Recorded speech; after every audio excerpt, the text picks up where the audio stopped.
The idea of this webinar is that I show you what we have prepared for the next Eyesi Surgical Software release, which has the version number 4.2. This will be released next week, and I would like to show you what we have in there. Let me start with a quick overview of the features before I will then speak about each feature a little bit more in detail. First of all, we have something about the incisions.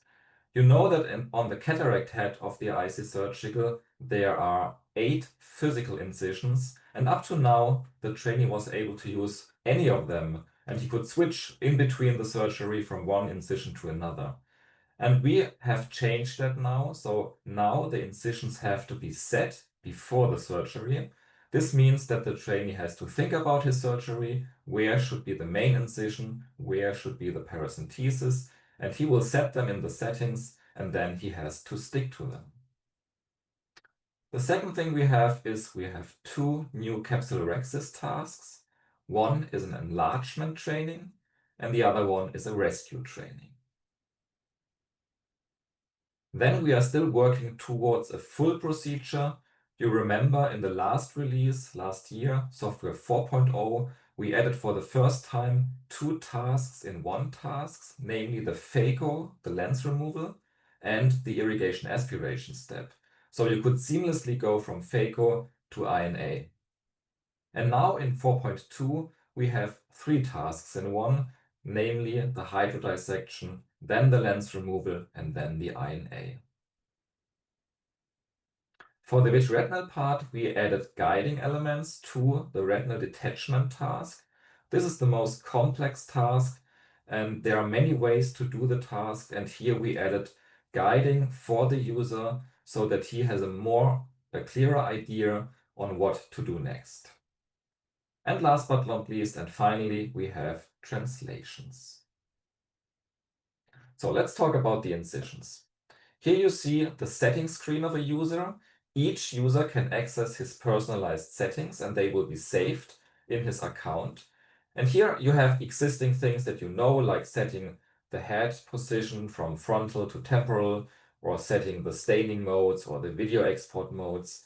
And here we added the settings for the incisions. You see that you can have a main incision and 2 paracenteses. You will see now how the trainee changes the main incision from superior position to a temporal position, and he adapts the paracentesis accordingly.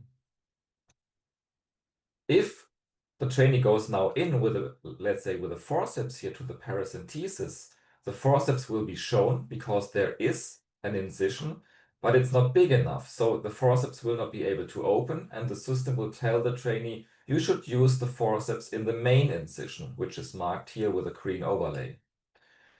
If the trainee tries to use an instrument in one of the non-preset incisions, the instrument will not even be shown, and the corresponding incisions will again be shown in green so that he understands where the incisions really are. Of course, the trainee can change this setting here in between tasks. So between one surgery on the system and another, he can change that, but within a task, he has to stick to them. So let's have a look at the 2 new capsulorhexis tasks. The first one is the enlargement training. Here you see a capsulorhexis that was already finalized, but it's too small. So you see the difference between the black circle, which is a more optimal 5 mm rhexis. And now the trainee can go in. First of all, he uses viscoelastica to fill up the anterior chamber. You see a new guiding element here on the left side going from low to high, showing that visco is now in the eye.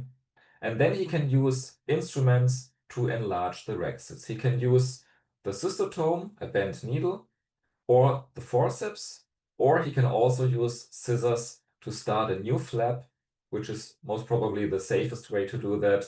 And then he can use a cystotome or forceps to complete the rhexis. While we have a look at this procedure, I would highlight one more time the guiding elements on the left side. You see we have the visco fill that gives the trainee a clear indication of the amount of visco in the eye. And as visco is also able to leave the eye depending on the usage of the instrument. As an example here, if you open up the forceps and you rotate it, the incision will be opened up and visco will leave the eye. So we indicate this here with the incision stress. This was renamed yesterday from incision stress to incision opening because it's really about the opening of the incision that allows visco to go out of the eye. And by watching those two guiding elements, the trainee can understand when he has to re-add more visco. Yeah, in the meantime, you see the trainee enlarge the rhexis here. He does a very good job. And this task will be shown in the courseware in CAT C. And it differs in terms of how big the initial rhexis is, so that it's a different grade of difficulty. The second step for the capsulorhexis is the rescue training. Again, you see a pre-made rhexis. This time it's not finalized, but it's running out, clearly here on the nasal side. So again, the trainee goes in, adds visco, and now he has to do a little maneuver and he tries to rescue the rhexis. This is a task that will be incorporated more into CAT D in the complication sections. And this is also clearly something for the more advanced trainee that hopefully does not encounter that often in his career, but he should still be able to handle such a situation. You may notice that we don't have the guiding elements here. This is not due to the task rescue training, but simply because of the configuration. So you can add the guiding elements using the demo mode to all capsulorhexis tasks, and of course you can also remove it from the tasks. Within the courseware, as always, the courseware is adapted so that it makes the most sense for the trainee. So depending on where you are in the courseware, you will have those guiding elements or you will not have them. Yeah, 3-in-1 tasks. So I told you we have now 3-in-1 tasks, namely hydrodissection, lens removal, and INA, so that you can go do the hydrodissection, and then whatever you did here, as an example, if you rupture the posterior capsule, you have to take that to the next step, to the lens removal, and you have to cope for that. So we are working towards the full procedure that will be most probably released next year, but now you have 3 tasks in 1. You also see that we have on the left side here the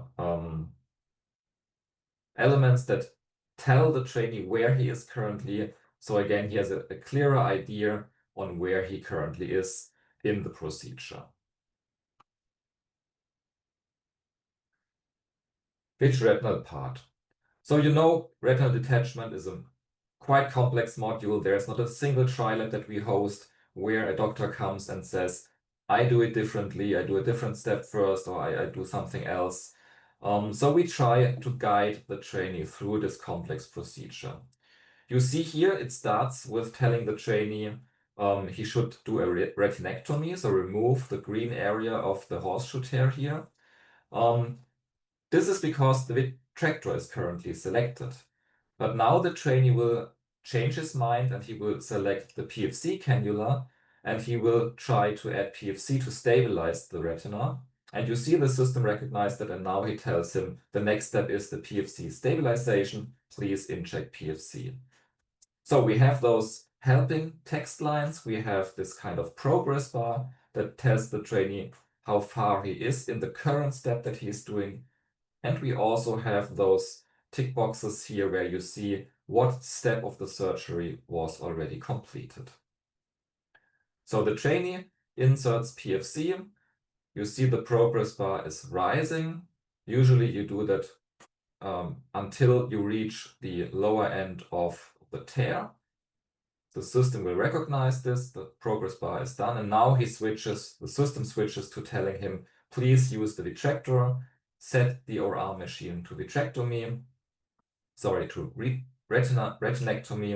and then his job is to use the retractor and to remove the necrotic tissue, which is marked here with a green overlay, so that the retina is free of that. Again, the progress bar is going from left to right. And now you see the first box here is ticked, retinectomy. Now it's about the reattachment. And that is why the violet area is shown here as an overlay. This is the non-attached retina. And by doing the fluid air exchange,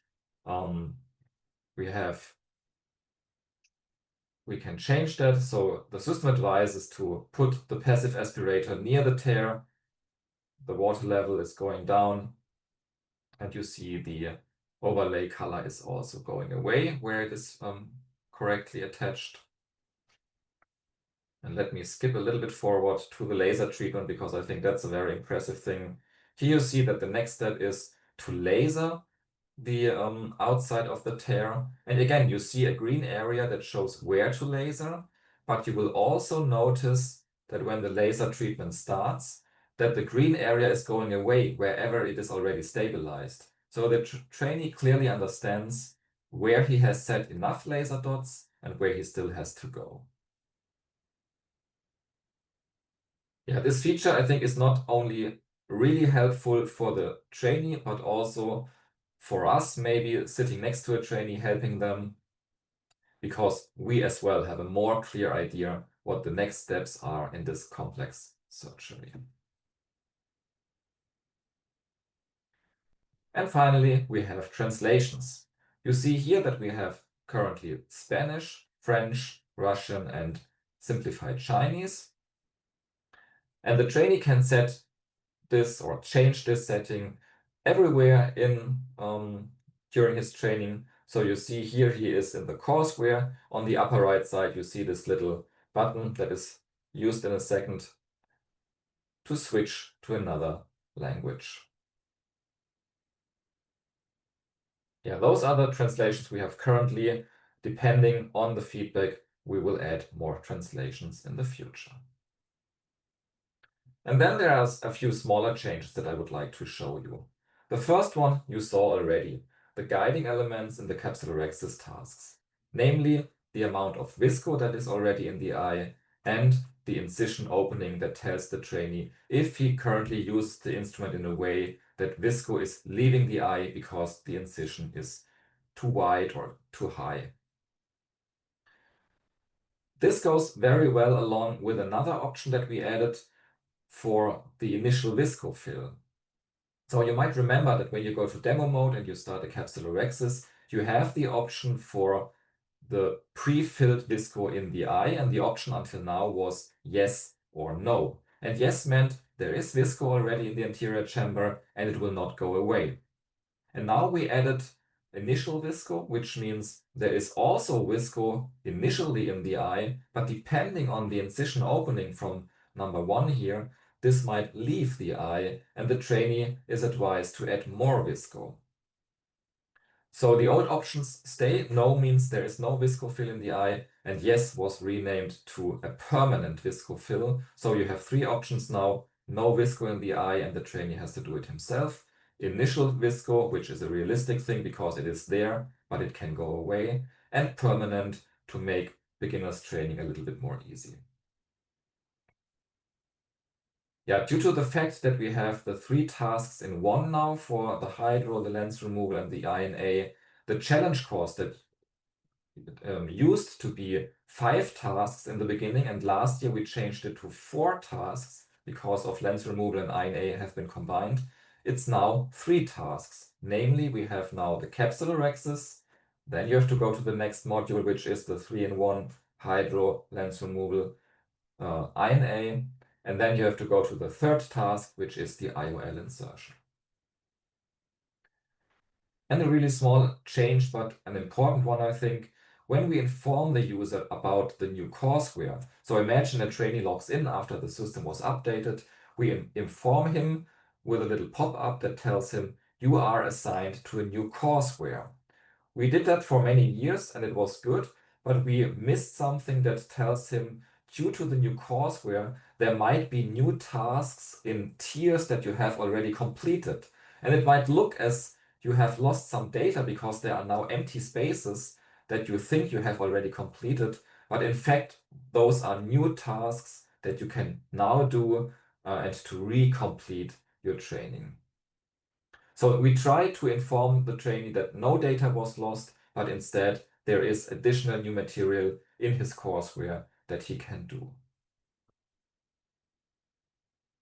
Who gets the release? Every system that has a valid GSP until at least end of June 2025. So I told you we will release the software next week, and everybody that has GSP in June will get the release. Sorry, not everybody, but every system. It depends really on the system. That is important. As always, networked systems will update automatically via VRMnet, and the offline systems can be updated by downloading the software to a USB flash drive and attaching the flash drive to the system, and then it can be updated. One important thing, this is nothing new, but I would like to use the opportunity to highlight this one more time. Please make sure that you only update systems with a valid GSP. Otherwise, the update will update the system, but you will end up with an invalid license. So please always make sure that you really have the correct serial number and that this serial number has a valid GSP.